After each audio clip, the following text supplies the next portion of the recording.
Hey gang, again, it's Mr. Baker. Hope you're doing well. This is Baker's Corner in Baker's Backyard.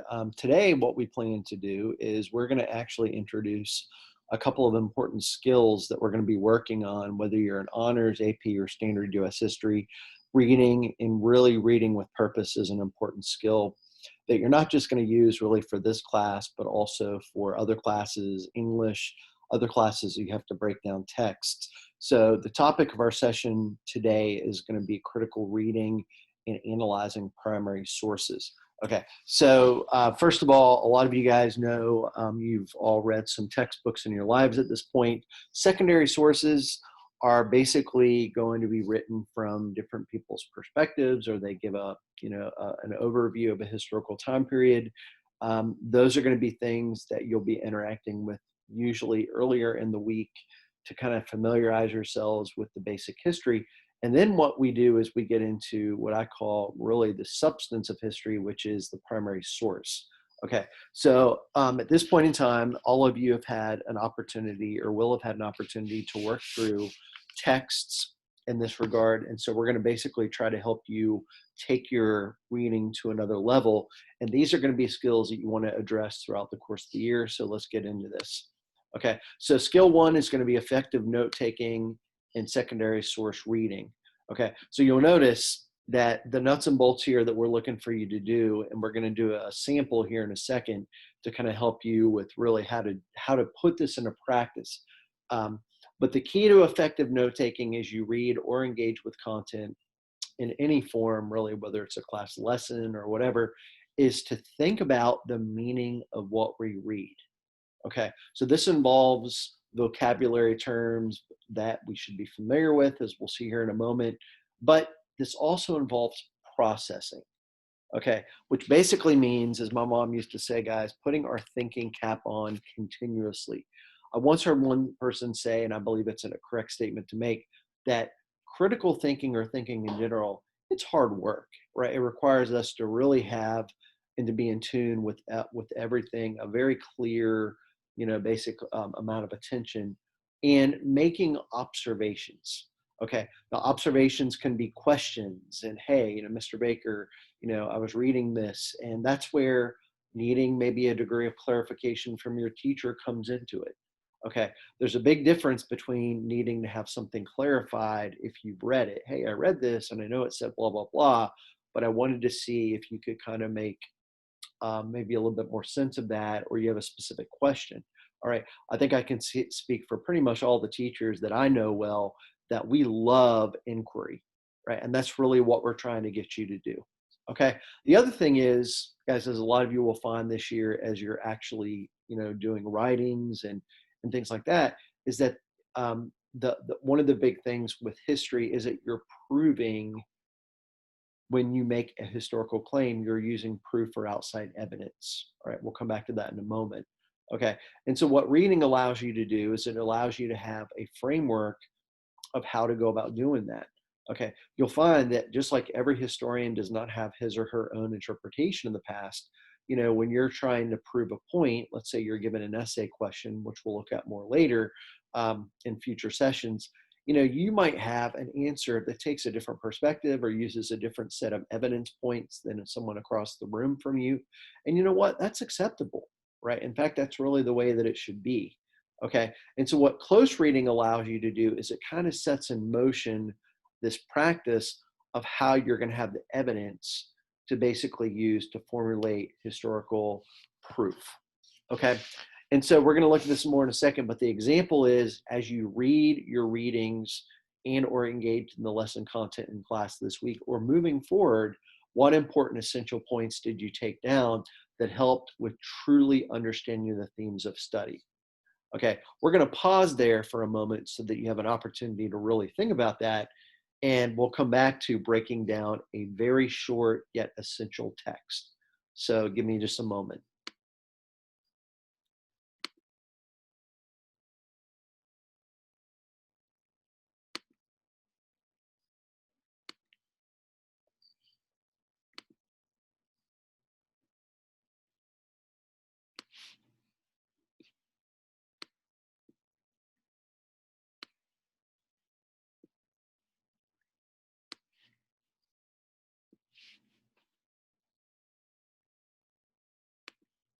Okay, guys, hope you're doing well again. So, if you are an honors or standard this week, but AP, this applies to you too down the line. Basically, what we're doing in that class is we're looking at the early administration of George Washington.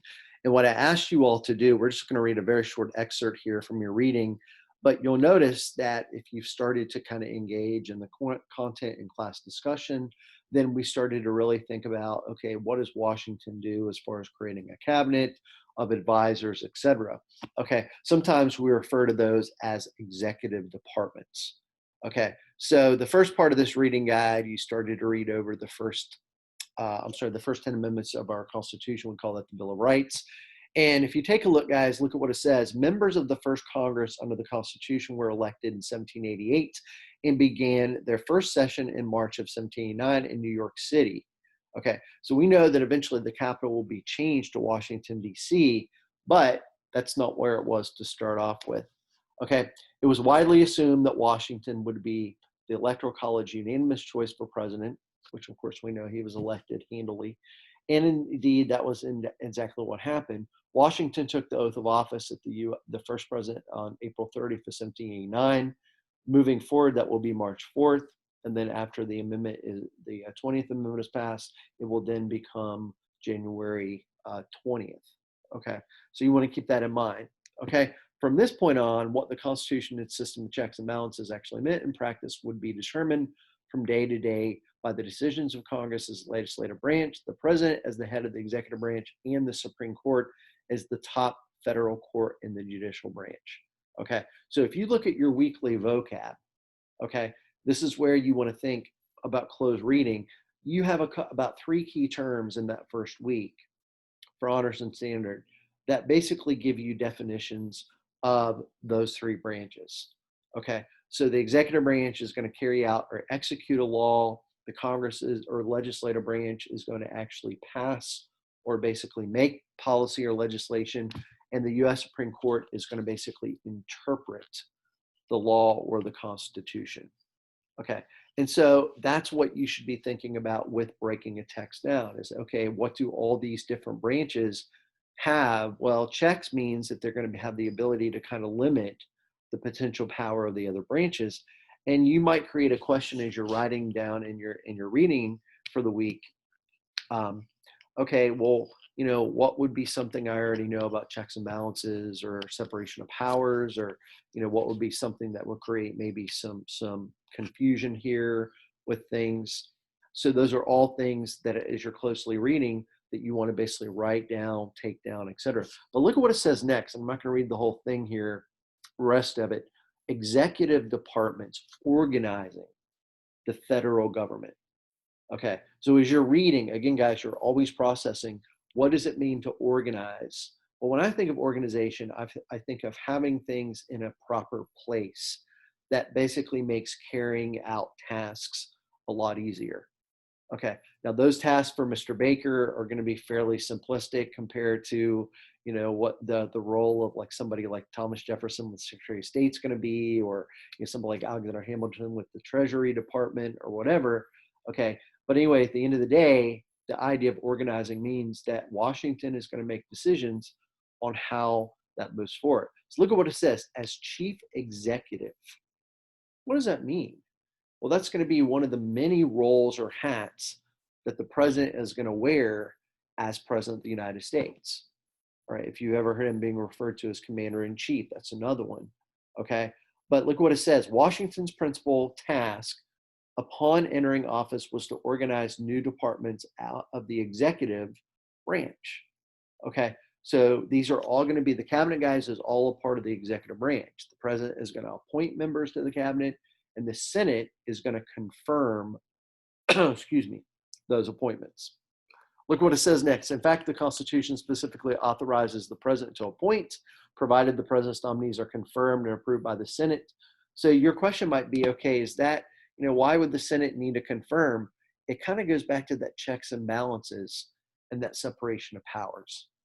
Okay, and then it goes on to mention some examples of those departments. Secretary of State, we just mentioned, Secretary of the Treasury, War, Attorney General. Okay, and really, if you think about it, what are those positions going to be doing? They're basically going to be doing one major thing, and that is a lot of times giving the president some degree of advice, or some people would say counsel, for basically how to handle an issue, whether it's economic or, hey, should we go to war? Now, just a quick little tidbit here. If you ever look at modern cabinets, you might say, well, Mr. Baker, I'm looking through this and I'm not finding the actual Secretary of Warfare. The reason for that is that after World War II, just a quick history here, guys. Sorry me with the phone ringing. The one thing that you'll notice is that they thought it was a really good idea to actually change the wording of that from warfare to defense. All right, the reason for that we'll talk about later. So that gives you an idea about how to break down a secondary reading.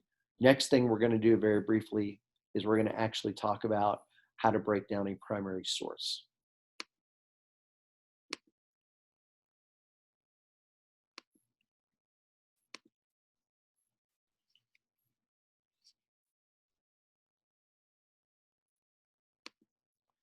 Okay, guys, Mr. Baker again. This is part 2 of this skill session. Basically, what we're trying to get you to do here is to figure out a way to break down primary source. Now, I think by this point in time, most of you have heard of a primary source. You probably read them before. You know that there's a variety of different primary sources. But a lot of the folks, to kind of get a basic understanding, is the primary source is kind of like the driving force behind historians and their work.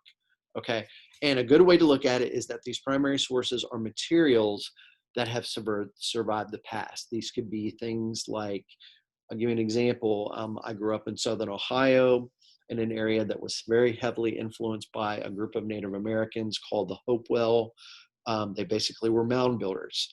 Okay, so if you go up there, you're not going to see a lot of written documents because they really didn't use written language, but you're going to find like mounds that they built, arrowheads, different things that they left behind, right? So those are going to be examples of primary sources, right? They're more visual in that respect. You can physically hold them. Now, something to keep in mind is a lot of your documents that you see when we get into American history, especially beyond the exploration time period and beyond, are going to be documents that are actually written. Right now, not all of them are going to be, but you're talking about people like the English and Spanish and the French, the Dutch, etc. They all have written languages, so therefore you see a lot more written excerpts and written things that we can use. All right. So what does that mean? It means that different cultures and different people are going to leave behind a variety of different historical evidence and primary sources. Okay. So analysis of primary sources are oftentimes done in combination with others from the same time period. Why? Well, think about it like this. Later this quarter, for the honors and standards section, AP, you'll get to this next quarter, we're going to start to look at what's called the era or the age of reform. There's a lot of different reform movements. You've got abolition, women's rights, public education was a big thing. I could go on, Second Great Awakening. And so you're going to see, different people, different organizations making cases for why, we should end slavery, why we should obviously extend rights to women more, et cetera. And so when you read excerpts and things within that time period and within those themes, you're going to want to kind of think about, okay, does everybody that's an abolitionist, right, somebody like, Frederick Douglass or William Lloyd Garrison or whoever it might be, do they think exactly the same way about even something within something that they, or a theme that they identify with? And in many cases, the answer to that might be no. Okay, so you want to think about, how do all these documents, once you go through them and compare and contrast them, how does an understanding of all of them allow you to write from maybe a certain perspective or a certain point of view? All right, again, going back to evidence. Okay, so a couple of things with a document here, if it's written especially, but others as well, is that you're always going to have what's called document content. What is there in front of you is the content, right? It tells you, what Abraham Lincoln said about, wanting to keep the Confederate States or the Southern states in the Union.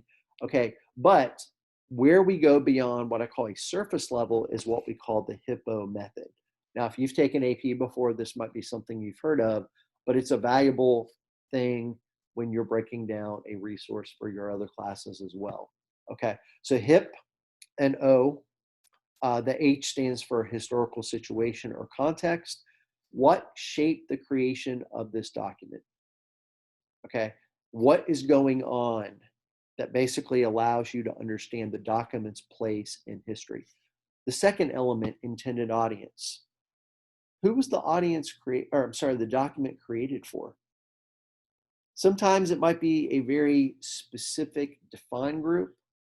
Sometimes it might be a larger group. Now, what you don't want to do, guys, let's say in the case of, let's say we'll do a little exercise on this here in a moment to at least introduce it. But in the case, for example, honors and standard, you read over the parts of the very short part of the farewell address of George Washington.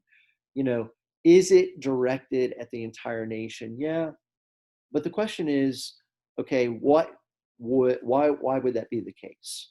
Okay, why would they want to publish this? Keep in mind, Washington was a Federalist, all right, overall, as far as what really drove his thinking, okay, to a large extent. So, what would be the purpose? Okay, he's writing this, they're publishing this in newspapers all across the nation at that point. Okay, yeah, it's to the people, but is it directed toward Federalists? Is it directed toward Democratic Republicans? Is it directed toward both? Okay, why would that be the case? Those are all things that come into mind when you think of intended audience. Purpose, why was the document created? Okay. Point of view, who created it? Okay. If you know that Washington was a Federalist, but yet he was kind of apprehensive about wanting to identify with political parties, right? Then you might say, okay, well, why would he create this document that could be seen as a warning for continuing neutrality, continuing, let's say the idea of being very mindful of sectionalism, right? That kind of like idea of defining things for each region or whatever. All right. Those are things that you want to think about. And the last but not least, outside information. Okay. What do you know about the time period / document that shows additional understanding of the source? Okay, because a lot of times, guys, what you'll find is that there's not always going to be the whole document there. So therefore, you're going to have a short excerpt. Okay, but if you know a little bit about whoever you're reading about, whether it's Washington or somebody like Abraham Lincoln, and certainly make sure it applies to the ideas that are there, then it's something to keep in mind. What I would like for you to do, AP, you've already had a little bit of a taste with this week. For honors and standard, you're going to have an activity next week where you're looking at basically comparing and contrasting different views on the part of Jefferson and Hamilton. You're going to have to use elements of this as you basically break those things down as practice. Now, one thing to keep in mind, this requires a lot of practice, which basically means that we have a lot of time this year to get good. So we're going to build upon our skills. All of you are going to have a level of skill already, okay, that basically you have. So it's a matter of figuring out, okay, I'm here, and you know what? I want to work on those skills, okay? And so every skill that we do, everything that we look at, whether it's content or skill, we need to ask ourselves the question by May or early June when we're kind of winding our year up, how have I built upon these things?